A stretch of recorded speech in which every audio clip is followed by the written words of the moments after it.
Buisit mga guys. Kinain na naman ng mga kambing yung ano namin dito, tanim. Gawa tayo ng pangbato guys. Dami.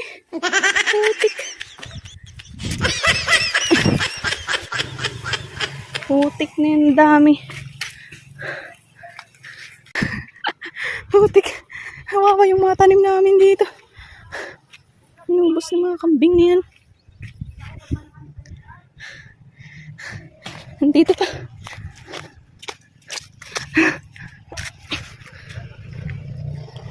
Ayun. Ay, sobrang init guys. Kukuha lang sana ako ng kamuting, dahon ng kamote para sana lagyan ng sabaw. Tapos nakita ko yung mga kambing, inuubos na yung pananim namin tayo.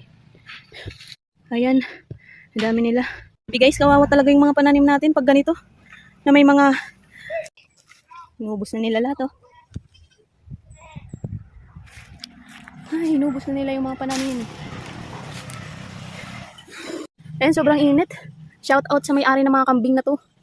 Ay, sana kulungin nyo ng maayos yung mga kambing nyo para hindi nakakapirwisyo. Ayan, at uwi na nga ako. Nagluluto pa ako ng sinabawang sardinas.